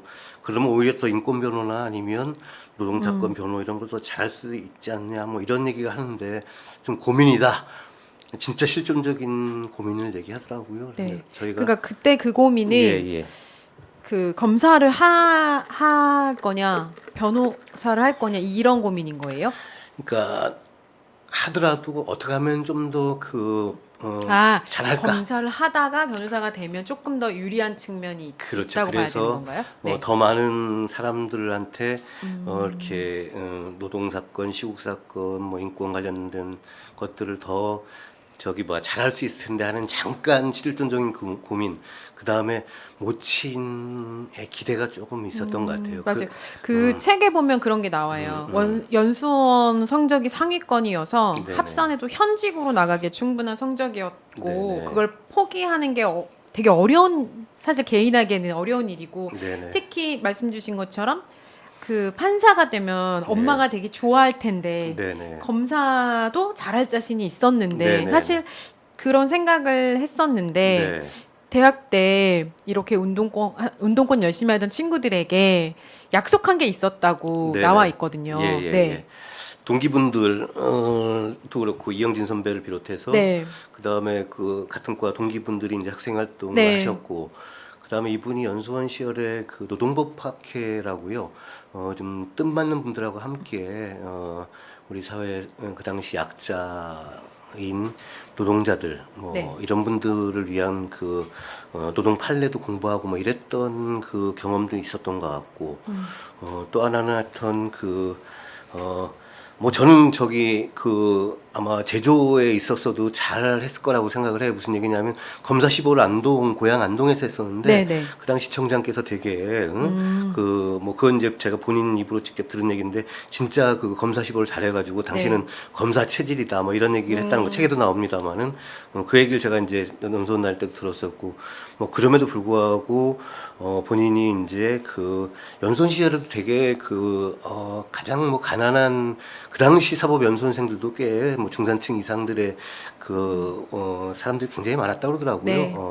그다음에 또 그래서 하여튼 뭐 자기는 그 당시에도 하여튼 되게 그 소수 그러니까 뭐 경제적으로나 이렇게 이런 걸로 되게 마이너였었다. 그래서 네. 더더욱이나 이제 노동법학회 이런 데를 할 수 있었고 그래서 더 그분들에 대해서 더 이렇게 하고 싶었다. 그래서 하여튼 막걸리를 마시면서 그때 뒤풀이 자리에서 잠시 고민을 하길래 우리 뭐라고 하셨어요? 선후배들이 이제 아니 전두환 노태우 이 사람들한테 임명장 받고 싶느냐 딱 그 얘기 듣더니 네. 바로 그 자리에서 딱 정리를 하더라고요. 그래 나 그냥 이렇게 인권 변호사로 가겠다. 이제 마음 굳혔다. 너희들이 그렇게 얘기해서 그 다음부터 이제 직진을 했죠. 그거 되게 인간적으로 맞아요. 아마 그래서 이제 어려운 아마 선택이 잠시 좀 고뇌를 했던 것 같고요. 네.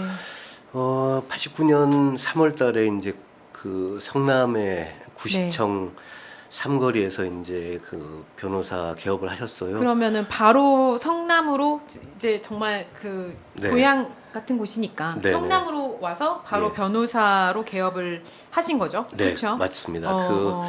개업할 돈이 없어가지고 네. 권리구 돈 없었겠죠. 예, 권리구조공단에서 월급 받은 거. 네. 그다음에 고 조용래 변호사님께서 이제 여기는 이제 군자금이라고 표현이 되던데 네. 500만 원을 갖다가 선뜻 내주셔서 이제 그걸 가지고 사무실을 마련했었고요. 뭐 사무실 마련할 때도 뭐 저희 선후배들이 가서 뭐 저기 뭐 그때 아마 둘째 형님이 상일 가구에 다니셨던 걸 기억하는데 그래요? 그때 이제 책상이나 뭐 이렇게 사무실 집기들을 갖다가 네네네. 갖고 오면 좀 날라주고 같이 또 그 다음에 또 사무실 이렇게 청소도 같이 하고 인테리어라고 하기는 그렇지만 아무튼 내부 단장 하는데 입주 청소. 예, 그렇죠. 그런 걸 개소식을 또- 같이 하신 거네요. 예, 그렇죠. 네. 그래서 개소식도 했던 네. 게 있어요.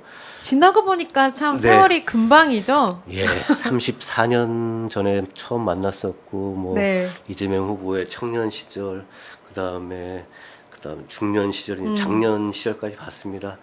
하나 일관된 거는 뭐 변호사 시절에 처음에 그 간판에 뭐 민생 변론 네. 그런 액자를 걸어놓고, 어떤 그 꾸준하게 일관되게 네. 했던 그 추지 일관됐던 모습이 아직도 이렇게 남고요. 근데 그때도 변호사로서도 일 잘하셨다면서요. 아주 꼼꼼해요. 아. 되게 디테일에 강하고 그다음에 그 그냥- 판례 등 이런 것들을 갖다 아주 꼼꼼하게 챙겼고 승률도 엄청 좋았다고. 제가 한 80% 정도 그렇지만 이제 형사 사건은 거의 안 했고요. 네. 그건 괜히 뭘 또 이렇게 구설수에 오를 수도 있고 그다음에 또 그 당시 뭐 이렇게 일부 관행이었던 것 같은데 뭐 브로커도 좀 이렇게 네.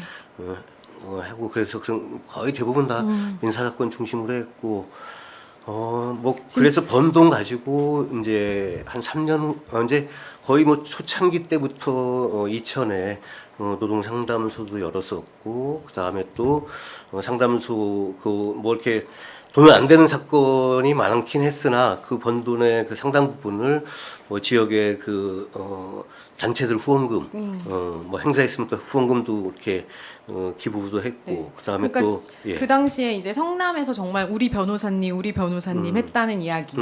매주 2번씩 이천으로 가서 상담 무료 상담하고 토요일 날 일찍 가서 상담소 간사들 점심 먹고 노동자들 막걸리 나눠 마시면서 9시 30분에 시외버스 막차를 타고 성남으로 돌아온 그게 그렇게 꾸준하게 이루어진 어떤 것들이라고 나와 있어요 책에. 그죠? 네, 일관성이 있었죠. 특이한 점 중에 하나는 이제 그 노동사건 변호하다 보면 아무래도 기업주들이나 사업주들하고는 약간 네. 대립을 하게 될 어쩔 텐데. 수 없죠. 네. 근데 오히려 그 저기 뭐 반대편에 있었던 사업주들이 나중에 워낙 저기 뭐 변호사 업과 관련해서 치밀하게 잘하니까 나중에 그분들이 자기 사건을 의뢰. 또 오히려 했던 변호사로서 아주 탁월한 그런 어떤 역량과 실적을 남겼던 그런 변호사였습니다. 일관되게 일을 잘한다는 평가인 거네요. 맞아요. 그러면 하여튼 뭐 무슨 일을 아주 하든. 네. 꼼꼼하고 네. 아주 이렇게 그 디테일에 강하고 네. 하여튼 뭘 하든 간에 뭐 혼을 담아서 일하는 그런 모습이었습니다. 네. 그 노동운동과 연결돼서 이렇게 진행됐던 일들이 많았던 것 같고 네. 또 뭐 그 당시에 있었던 뭐 F코아 코리아 사건도 그랬던 것 같고요. 네. 또 그 이후로는 이제 그 성남 시민 모임의 그 참여로 이루어지고 그때 같이 활동을 하신 거잖아요. 네, 그렇습니다. 네.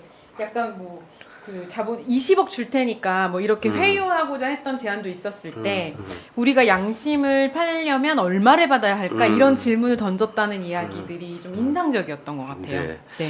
노동사건 관련해서 한 두 가지만 더 얘기할게요. 하나는 뭐냐면은 그 윤숙자 씨라고 전에 이제 참교육 학부모의 전국 대표 네. 했던 분이셔요. 이분께서 이제 그 요즘 그 검찰에 검사장급으로 계시는 소윤의 친누나세요. 네.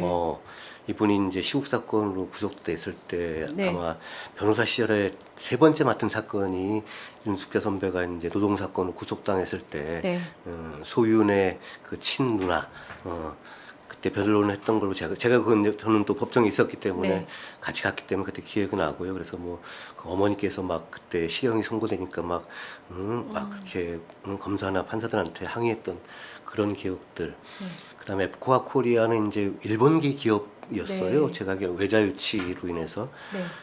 그때 이제 그 사실은 거기는 흑자 기업이었습니다. 네. 근데 그 일본계 기업에서 노동조합 활동하는 걸 자기들은 못 보겠다. 그래서 위장 폐업을 했던 네. 거예요. 가짜로 그러니까 문을 닫고 그렇죠. 내보낸 거죠 예. 노동자들을. 예, 꽤 긴 시간 동안 투쟁을 했었고요. 네, 네. 그걸 갖다가 좀 변론해서 나중에 결국은 승소해서 그분들한테 아주 저기 많은 어떤 그 다시 이제 그분들의 권리를 찾는 데 역할을 네. 했던 거고, 그래서 아마 우리 변호사라고 하는 타이틀을 좀 그렇게 갖게 되지 않았나 그렇게 생각을 합니다. 착한 일을 하고 좋은 일을 하는데 그걸 잘한다는 건 음, 정말 그런 사람이 옆에 있다는 게 참 좋았겠다 네. 이런 생각하면서 저 봤던 것 같아요. 그러니까 지금의 이재명이 조금 더 열심히 뛰면 어제의 이재명이 조금 덜 외로웠다라는 말. 네, 맞습니다. 성남, 광주, 여주, 이천의 노동자들이 모두 어제의 이재명이었다. 네. 이재명은 민생 변론으로 들어온 수임료를 더 많은 민생 변론에 사용하기로 마음먹었다. 그 부분 되게 감동적으로 읽었어요. 네, 그 다음에 이제 그러니까 1990년대 중반에 네. 이제 사회가 조금 변화하기 시작해요. 무슨 말씀이냐면은 네. 다양한 계층, 다양한 네. 부문에서 여러 가지 좀 민주주의의 내용을 좀 심화 확대하는 그런 운동들이 네네. 일어나요. 시민 단체들도 더 많이 생겨지고 네. 시민 운동이라고 하는, 그다음에 또 지역 운동이라는 것들이 생깁니다. 연선 다닐 때 아마 지금 여러 함께 일했던 동지들과 함께 각 지역으로 내려갔었어요. 네. 그래서 이제 성남으로 좀 이렇게 오시게 된 거고요. 아마 정성호 의원님도 그래서 아마 또 그렇고 성남 문병호 의원님 계속해서 성남에서 활동하신 거죠? 그렇죠. 저하고는 네. 이제 또 같은 네. 성남 지역이라고 하는 그런 네. 좀 공통분모가 있는 거고. 있었고, 그래서 이제 90년대 중반에 저희가 성남 시민 모임이라고 하는 네. 지역 그 시민운동 단체를 만들어요. 그때 이제 내세웠던 모토가 좀 지역을 좀 더 민주화하자. 그 다음에 또 지역의 그 기득권 세력들하고도 한번 우리 맞서보자. 그리고 생활 정치도 해보고, 다음에 여러 가지 형태의 좀 주민 권리 찾기 운동도 한번 해보자. 그러다가 이제 맞닥뜨러선 게 그 당시 이제 그 지방 권력과 네. 그다음에 지역 소호 세력들이 했던 백궁정자지구 부당 용도 변경 사건. 몇 가지 사건들이 예, 있었죠. 예, 그때 그 이제, 중에서 예. 여기 챕터 7 그래서 나오는 게 있어요. 네네. 그렇죠? 그리고 예. 이재명의 비밀 신공 그 부분에서 나오는 게 가장 네. 좀 인상적이었고 네. 약간 어떻게 보면 후보님이 정치를 하겠다는 어떤 그런 선택을 하는 어떤 그런 사건들이 있는데 그 부분에 대해서는 또 성우님 한번 읽어주시면 감사하겠습니다. 이재명의 비밀 신공. 성남에서 가장 규모가 큰 성남병원과 인하병원이 잇따라 폐업했다. 시청과 시의회의 무관심 속에서 시민들은 스스로 성남시립병원 설립 추진에 나섰다. 성남시립병원 설립 범시민추진위원회가 만들어졌다. 성남시민 모임이 그 중심에 설 수밖에 없었고 우리 변호사 이재명은 빠져나갈 길이 없었다. 일단 시작하면 대충이란 게 없는 이재명이었다. 이재명이 대표를 맡은 시립병원 설립추진위원회는 단 3주 만에 주민 발의주 18,595명을 모아 주민 발의 조례를 성남시에 접수했다. 주민 발의자는 자신의 거주지와 신원을 증명하는 서류를 첨부한 사람들이었다. 시립병원 설립 지지 서명에는 무려 20만 명이 훨씬 넘는 성남 시민이 참여했다. 구도심 지역 성남 시민 50만의 절반 가까운 숫자였다. 평범한 시민들이 이렇게 팔을 걷어붙이고 나선 것은 유례없는 일이었다. 공공의 이익을 위해 어깨띠를 두르고 돌아다니며 시립병원 설립의 중요성을 설명하는 시민들을 보며 이재명은 새삼 시민의 위대함을 실감했다. 2004년 3월 24일 오후 마침내 성남의료원 설립 및 운영 조례안이 성남시의회에 상정되었다. 시의원들이 입장할 때까지만 해도 참관인석에 자리 잡은 시민 대표들은 성남 시민들의 압도적인 여론을 시장과 시의원들이 쉽게 무시하지는 못할 것으로 믿었다. 하지만 잠시 후 시민 대표들의 눈앞에서는 믿을 수 없는 장면이 펼쳐졌다. 단 47초 만에 심의 보류를 선포한 것이다. 말이 심의 보류지 조례안 부결이었다. 최소한 찬반을 둘러싸고 경로는 벌어질 줄 알았는데 단 47초 만에 부결 처리한 것이다. 참관석에서 지켜보던 시민 대표들은 경악했다. 한파가 몰아치는 겨울에 뛰어다닌 시민들의 노고가 47초 만에 짓밟힌 것이다. 기명으로 조례안을 발의한 18,595명의 시민과 지지 서명에 동참한 20만 성남 시민을 개돼지로 취급하는 처사였다. 분노한 시민들은 회의장으로 들어가 항의했고 시의원들은 모두 도망가 버렸다. 시민들은 너무나 분하고 원통해서 텅 빈 회의장 바닥에 주저앉아 엉엉 울었다. 이재명도 울며 항의했다. 회의장에서 도망간 시의원들은 조례안의 날치기 폐기에 항의한 시민들과 이재명을 곧장 특수공무집행 방해로 고발했다. 이재명은 그렇게 특수공무집행 방해 혐의로 벌금 500만 원을 내고 전과 이범이 되는 길에 들어섰다. 시민의 이익과 생명을 무참하게 짓밟은 시의회에 특수한 공무집행을 방해한 대가였다. 변호사님, 우리는 이제 어떻게 해야 합니까?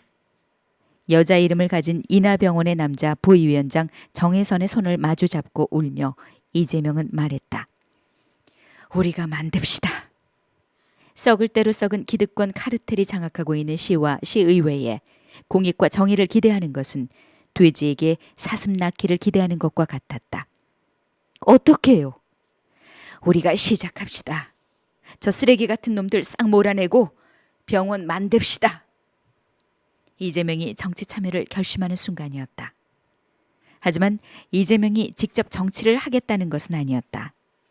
정치를 우리가 하자는 것이지 이재명이 하겠다는 것은 아니었다. 정치를 우리가 하자는 것이지 이재명이 하겠다는 것은 아니었다라는 그 문장이 이재명 후보가 어떤 정치를 하겠다는 걸 말해주는 문장이라고 생각해요. 맞습니다. 네. 그 시민단체 할 때도 시민 참여를 네네. 가장 이렇게 중요시했고요. 그러니까 혼자 하는 그런 어떤 명망가형 운동이 아니고 시민들과 함께하는 그런 운동의 방향성이 분명했었습니다. 그러니까 그거는 한 인물이 한 인간이 이재명이란 사람이 힘을 가져본 적이 없어서였던 것 같기도 해요. 거기다가 이제 아마 네. 경험적으로도 한 사람의 10걸음보다는 네. 10사람의 한 걸음이 더 사회를 변화시키는데 더 유력한 힘이자 수단이지 않은가 하는 그런 아마 뭐 이렇게 몸속에서 머리가 아니고 네. 체화돼서 아마 그렇게 행동으로 나타나지 않았을까. 그렇게 살아온 이력. 그렇죠, 맞습니다. 네. 예, 예. 2003년도, 2004년도에 이재명 후보 인생에서 중요한 전기가 이제 마련이 돼요. 무슨 네. 얘기냐 하면은 성남 본시가지에 대형 병원 두 곳이 폐업을 합니다. 인구 60만 정도 되는 본시가지 분들의 건강권을 갖다가 회복할 수 있는 그런 이제 통로 네. 그런 장들이 없어졌어요. 그래서 당시 많은 분들의 서명을 받아서 성남 네. 시민 대다수의 네. 서명을 받아서 조례 청원을 했어요. 근데 그것이 시의회라고 하는 시민의 대표 기관에서 47초 만에 심의 보류되는 그런 과정을 보면서 본인이 말도 안 되는 거죠. 분노했었죠. 네. 그래서 이제 거기서 특수공무집행 방해라고 하는 아주 상처이자 훈장을 갖다가 받게 되는 거고요. 그러면서 이제 비판 감시 견제를 넘어서 이제 우리가 한번 실제적으로 한번 참여해보자. 참여해서 우리가 세상을 좀 한번 바꾸고 실제로 집행력을 가져보자. 그것이 아마 이제 현실 정치에 참여하는 그런 어떤 모티브가 네. 되었습니다. 그 현실 정치를 시작한 계기 자체가 공익스럽네요. 네. 그러니까 그동안 네. 계속 보면 공공선, 네. 그다음 공공의 이익, 그러니까 개인이 사실은 뭐 이렇게 편하게 살 수 있었죠. 뭐 변호사로서도 잘 아니 나갈 수 근데 있었고. 편하게 살고 싶지 않았을까요? 저는 솔직히 그래요. 이렇게 힘들게 살아오고 어머니에 대해 효도하고 싶은 마음이 이렇게 강한 아들이시잖아요. 근데 인간이기 때문에 네. 그런 어떤 이기심이 없을 수 이기심도 있을까요? 아니죠. 아니, 사실. 네. 아니, 저는 이기심도 본능이라고 생각해요. 음. 그렇지만 어떻게 사람이 늘 이렇게 대의 명분에 충실하고 그다음에 그러니까요. 공공의 이익에 충실하게 살 수 있어요. 저는 그거는 좀 쉽지 않은 네. 그런 일이라고 생각해요. 근데 그럼에도 불구하고 그런 어떤 그 사익이나 어떤 개인적인 것보다는 공공과 관련된 자기 투신이 있었기 때문에 그런 어떤 일에 대한 실천, 그 다음에 이런 것들에 대한 성과, 이런 것들이 현재 그 마이너리티, 그 비주류, 그 다음에 우리 사회 그 소수였던 이재명을 후보를 여기까지 밀어올린 힘은 결국은 대중들이 그걸 갖다 인정했기 때문에 네. 여기까지 올라오지 않았을까. 뭐 실전적인 고민 그래도 사람이기 때문에 조금은 있었을 것 같아요. 힘들다고 저한테 예전에 한 2번 정도 네. 좀 이렇게 솔직한 힘들다. 인간적 토로를 한 적이 있었습니다. 성남시장 시절에 3대 무상복지, 네. 그러니까 청년배당, 그 다음에 그 공공산후조리원 지원, 네. 중학생 무상복지 할 때 박근혜 정부하고 그때 심하게 대립각을 좀 세웠었어요. 그때 네.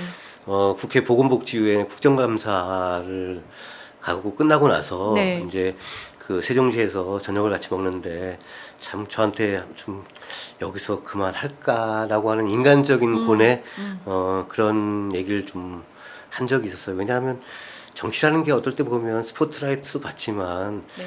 사실은 또 영혼을 탈탈 털리는 왜냐면 그런 잡이잖아요. 저는 3D 업종이라고 진짜로 생각해요. 예. 한 사람이 나를 미워하는 걸 네네. 알아도 괴로운데 네네네. 이 많은 사람들이 예. 나에 대해서 이렇게 오해하고 예. 네, 말도 안 되는 어떤 프레임 안에서 예. 이렇게 뭔가 꼼짝할 수 없게 만들 예, 때 예.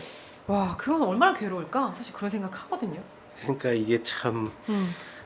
올과 나싱이잖아요. 네. 그러니까 더더욱이나 그런 어떤 그런 객관적 그 조건의 한계도 있는 것 같고. 근데 그럼 그렇게 힘들다고 말했을 때 그만하란 말 못 하셨을 거 아니에요? 예, 그랬죠. 예. 그냥 여기까지 왔는데. 친한 형인 예. 말고 예. 여기까지 왔는데 한번 네. 우리 한번 어찌됐든 우리 사회가 좀 더 이렇게 그 대다수의 네. 많은 그 약자들이 있고 그다음에 어렵게 사는 사람들이 있고 특히 이제 우리 때와 달리 이제 청년들이 요즘 상당히 그 어렵지 않습니까? 그래서 네. 한번 시작한 거 한번 우리가 끝을 한번 봅시다. 그렇게 말씀드렸던 그런 기억이 있습니다.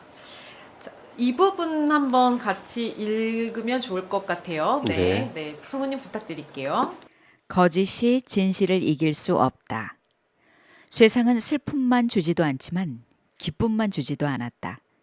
승리의 기쁨도 잠시 오빠의 당선을 그렇게 기뻐하던 여동생 재옥이 세상을 떠났다. 오빠가 시장이 되어 힘든 배달 일 안 한다는 오해받기 싫다며 야쿠르트 배달원을 계속했던 재옥이었다. 그렇게 몇 년을 더 일하고 조금 더 벌이가 나은 자리라고 옮긴 게 청소업체였다. 좋은 일자리라고 환하게 웃던 동생을 본 지 얼마 지나지 않아 날아든 비보였다. 연락을 받은 이재명은 무릎이 꺾였고 눈물이 비오듯 쏟아졌다. 한참을 일어서지 못했다. 새 일터가 된 건물의 청소를 하다 화장실에서 쓰러져 일어나지 못한 여동생 생각으로 이재명은 시도 때도 없이 눈물을 쏟았다. 한참 예민한 중학교 시절에 날마다 어머니가 일하는 공중 화장실의 청소를 도우며 휴지를 팔아야 했던 재옥이었다. 사내고 오빠인 자기도 아버지 따라 청소하러 다니는 것이 창피했는데 공중 화장실 청소를 한 재옥이는 오죽했을까. 그렇게 자란 재옥이가 다른 곳도 아니고 청소일을 하다가 화장실에서 생을 마감했다는 것이 너무나 미안하고 서러워 이재명은 쏟아지는 눈물을 걷잡을 수 없었다. 셋째 형에게 폐륜을 당하고 무서워서 집에 들어가지 못하는 어머니를 이재명의 아내와 함께 모신 것도 재옥이었다. 아내 김혜경이 그들의 집으로 모시고 와 함께 지낼 때 엄마를 혼자 독차지하는 게 어딨냐며 어머니를 번갈아 모시자고 떼를 썼던 제옥이었다. 여동생과 번갈아 어머니를 모시며 제옥과 친자매보다 더 가까이 지냈던 아내 김혜경도 이재명 못지않게 많이 울었다. 슬픔과 눈물도 힘이 될 수 있을까? 이재명은 슬픔을 견디며 성남시 3대 무상복지 정책을 발표했다. 청년 배당, 무상 산후조리 지원, 무상 교복 지원을 뼈대로 살고 싶은 도시 성남을 만들겠다는 약속을 했다. 성남 시민에게 한 그 약속은 중학교 교복을 간신히 입어본 여동생과 청년이 된 조카들을 향한 약속이었다. 새누리당은 이재명이 발표한 3대 무상복지 정책을 포퓰리즘이라고 비난을 퍼부었다. 마치 해서는 안 될 일을 한다고 사기라도 치는 것처럼 몰아붙였다. 마구잡이 퍼주기로 시의 재정을 거덜내고 나라를 말아먹기라도 할 것처럼 입에 거품을 물었다. 하지만 이재명은 자신이 있었다. 그들에게는 불가능한 것이겠지만 이재명에게는 완전히 가능한 일이었다. 저들이 불가능하다고 거품을 무는 그 모든 것을 이미 차근차근 실행해온 이재명이었다. 촛불을 들고 광화문을 메웠던 시민들은 대한민국의 주권은 국민에게 있고 모든 권력은 국민으로부터 나온다는 대한민국 헌법 제1조를 스스로 지켜냈다. 광화문 광장을 뒤흔든 이재명의 통렬한 연설은 촛불을 든 시민들의 가슴에 깊은 인상을 남겼다. 헌법재판소의 파면 인용 결정과 함께 차기 대통령 선거 일정이 시작되었다. 변화를 열망하는 시민들은 탄핵 정국을 거침없이 선도했던 이재명을 호명했다. 더불어민주당의 압도적인 유력 주자인 문재인 후보도 그에게 출마를 권유했다. 광화문 광장의 열기를 함께 이어가자는 제안이었다. 이재명은 출마를 결심했고 대선의 경랑에 몸을 던졌다. 당선을 기대한 것은 아니었다. 대통령이란 큰 머슴자리를 감히 넘본 적이 없었고 준비한 것도 없었다. 이재명은 대통령 후보 경선 과정에서 지금보다 훨씬 공정하고 정의로운 복지 국가를 향한 꿈을 펼쳐 보이고 싶었다. 성남시에서 싹을 틔우고 검증한 정책들을 국정과제로 키우고 넓히는 것을 그는 선거의 첫 번째 목표로 삼았다. 그 다음 목표는 그와 꿈을 함께하는 시민들의 참여를 조직하는 것이었다. 이재명은 촛불혁명을 거치면서 SNS의 힘을 실감했다. 다양한 채널을 통해 전국 각지의 사람들이 실시간으로 소통하며 뜻을 모으고 민첩하게 행동으로 옮겼다. 이러한 과정에서 모아진 지혜와 의지가 집단지성이었다. 집단지성은 상하, 주종관계가 아닌 대등한 개인들의 자유로운 연합이었다. 자발성에 기초한 집단지성은 4차 산업시대를 움직이는 가장 강력한 사회정치적 에너지였다. 전국 선거를 치를 돈도 조직도 우호적인 언론도 없는 변방의 장수 이재명이 더불어민주당의 대선 후보 경선에 뛰어들 결심을 할 수 있었던 것도 바로 이 집단지성을 믿었기 때문이었다. 이재명은 정직하고 성실한 사람들이 대접받는 세상을 꿈꾸는 정치적 원군들을 대통령 후보 경선 과정에서 확보했다. 그들과 더불어 박진감 넘치는 전국 순회 경선을 치렀다. 경선 결과 이재명은 21.2%를 득표했다. 57%를 득표해 더불어민주당 후보로 선출된 문재인 후보에 많이 미치지 못했지만 아무런 조직 기반 없이 뛰어든 경선에서 거둔 성적으로는 대단한 것이었다. 정치가 시민의 삶을 실질적으로 바꿔주기를 바라는 열망을 확인하고 전국 각 지역의 관심과 과제를 파악한 것도 큰 성과였다. 무엇보다 큰 보람은 그 스스로 전국적인 시야와 관점을 확보한 정치인으로 발돋움한 것이었다. 벌써 이게 지난 대선의 이야기였잖아요. 그렇죠. 그리고 이번에 후보가 되셨죠. 네. 네. 인간 승리 같아요. 네, 물론 큰 선거를 앞두고 계시지만, 네. 옆에서 보시기에 어떠세요? 2010년도에 드디어 5년여의 준비를 거쳐서 네, 시민운동가 이재명에서 정치인 이재명, 성남시장 네. 이재명으로 이제 한 단계 이렇게 변신을 하게 됩니다. 네. 저는 그 행정을 잘 하리라고 처음부터 생각을 했었어요. 왜냐하면 이분이 그 관성적으로 그냥 이렇게 일하는 모습이 아니고 늘 혼을 담아서 네.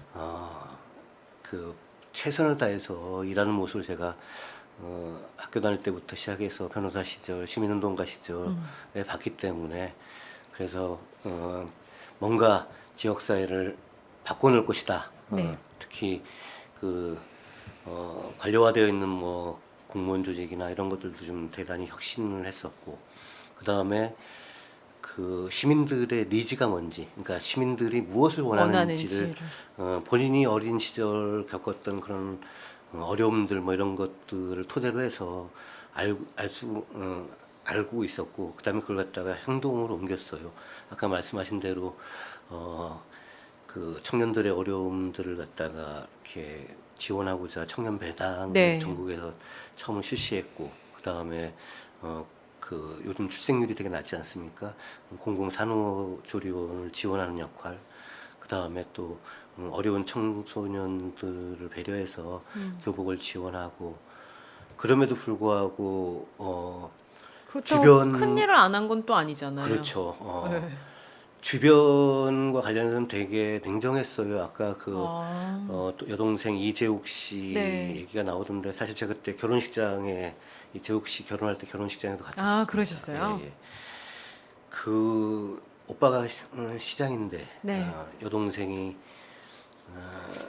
그 청소부로서 화장실에서 아마 조금만 더 일찍 발견했어도 그렇게까지 안 좋은 일을 당하진 않았을 텐데 그랬었습니다. 본인이 가장 마음 아파한 사건 중에 하나였고요. 네.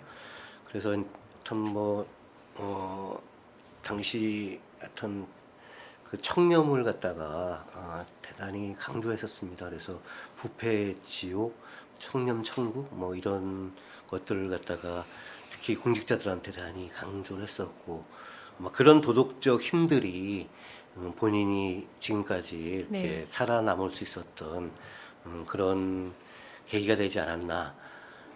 또 그래서 이제 변방의 장수에서 시작을 해서 2018년도에는 그래도 우리나라 최대 자치단체인 경기도지사에 당선이 됐었고 도지사 당선되고 나서도 뭐 지난해 이제 그 코로나19가 닥쳤을 때 저는 딱 저기 2015년도에 제가 메르스를 그렇죠. 대응하는 걸 있었죠? 봤었어요. 아마 가장 모범적으로 아마 기초자치단체에서는 네. 메르스에 걸린 그 지역 주민들 갖다 1대1로 해서 이렇게 케어를 했었어요. 네. 공무원 한 사람들 갖다가 다 배치를 해가지고 아침부터 저녁 때까지 상태 체크하고 그 다음에 또 성남시에서 이렇게 필요한 물품들 직접 거기다가 지원해주고 이번 코로나 사태 때 했던 어떤 네. 정부의 역할을 이미 하고 계셨다는 거죠? 그렇죠. 했었다는 한 거죠? 발짝 늘 더 보면 순발력 있게 그 다음에 내용적으로 한 발짝 더 이렇게 접근했었고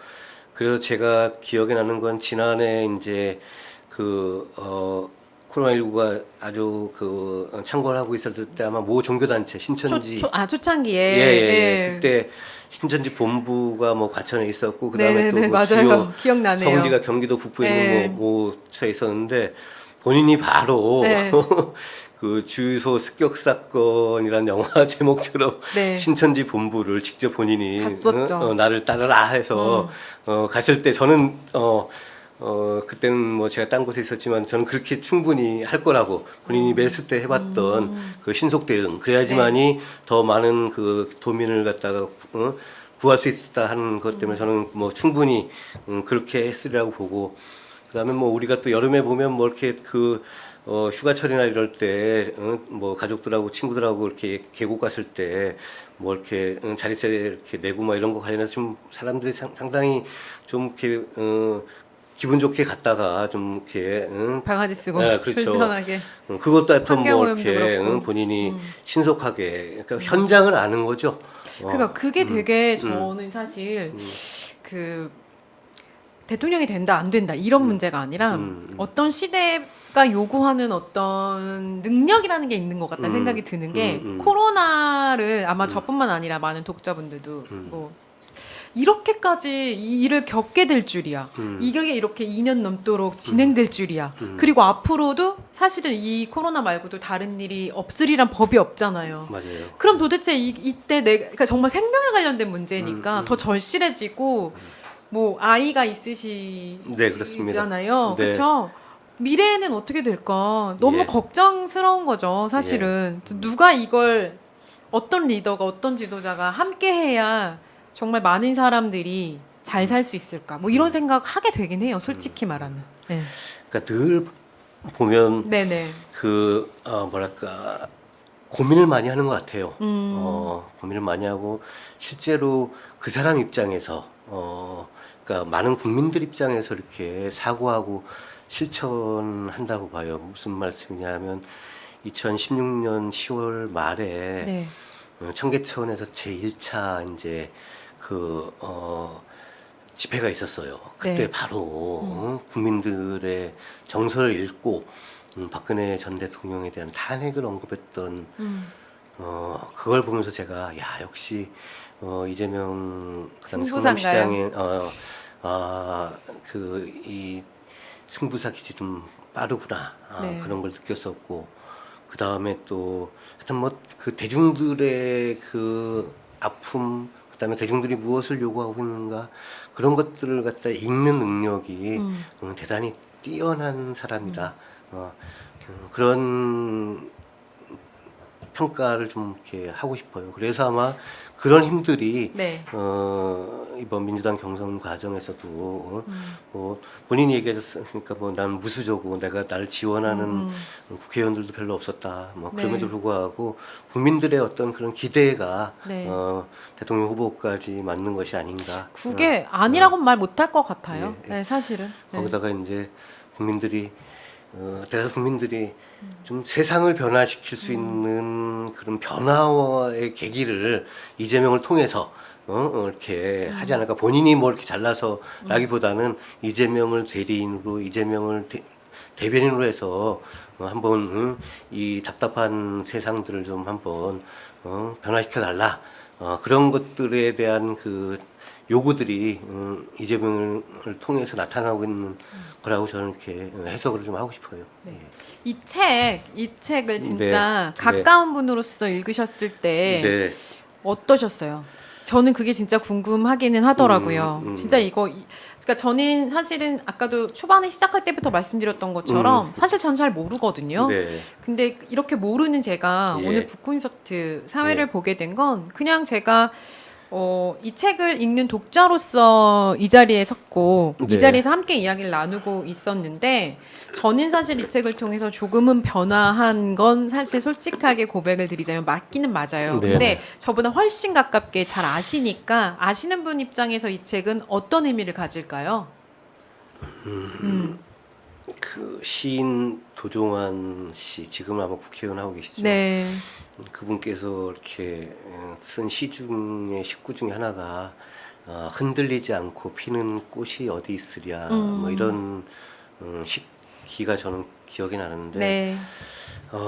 뭐 분명히 그 이재명 후보도 인간인지라 네. 흠결이 없다고 할 수는 없을 것 같아요. 단 뭐냐면은 그 흠 자체가 본인의 어떤 그 사익 추구나 네. 그 입신양면을 위해서 이렇게 쓰여진 것이 아니고 그 우리 사회가 좀 더 이렇게 나아졌으면 좋겠다. 그 공익적인 일을 하다가 이제 그 뭐 특수공무 네, 집행방해, 방해죄나 그 뭐 이제 이런 거. 시립병원 네. 설립 과정에서 그 다음에 이제 그 검사 사칭과 그 다음에 음주운전 건에 이제 좀 저기 백공정자지구 부당 용도 변경 반대 그 다음에 또 지역의 그 부정부패를 파헤치려다가 이제 이렇게 발생한 미스테이크 네. 그고요. 일단 그래서 본인이 이제 자기는 권력이 필요한 것이 아니고 네. 자기는 이 권력을 통해서 더 많은 사람들의 꿈을 실현하고 싶다. 자기는 수단이다. 이런 얘기를 하잖아요. 저는 하여튼 좀 더 많은 분들이 그러니까 정치가 사실은 되게 각박하고 그다음에 상당히 이렇게 그 예각적이잖아요. 그런데 이 책을 읽고 더 많은 분들이 한번 진짜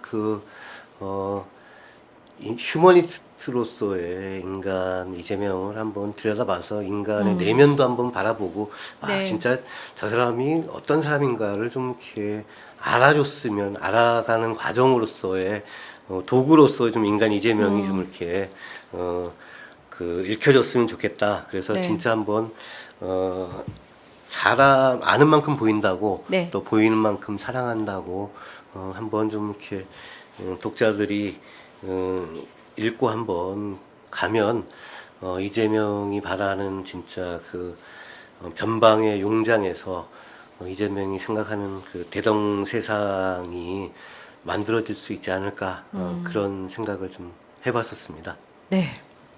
뭐 마무리로 잘 이야기를 해주신 것 같아요. 네, 저희가 이제 인간 이재명이란 책을 앞에 놓고 이야기 손님 두 분을 모시고 또 함께 독서를 해주신 진행해주신 성우님과 함께 제가 이제 문화기획자로서 오늘의 이 시간을 꾸려나갔습니다. 마무리를 해야 될 시간이어가지고요. 네, 이 책이 한 인간을 어떻게 조명하는가에 대해서 아마 독자분들이 궁금해하셨으리라는 생각으로 오늘 이 자리가 마련된 거거든요. 읽으신 분들은 어떻게 이 방송을 보실지 사실 저도 궁금해요. 그리고 읽을까 말까 고민하셨던 분들에게는 그냥 한번 좀 읽어달라고 대놓고 말씀드리고 싶다라는 네네. 생각이 듭니다. 거대 권력에 맞서서 그렇게 주저없이 맞설 수 있는 용기가 무엇이냐는 질문을 저희 진행자가 했었어요. 이재명 후보가 이렇게 대답했죠. 난 잃을 게 없는 무수저다.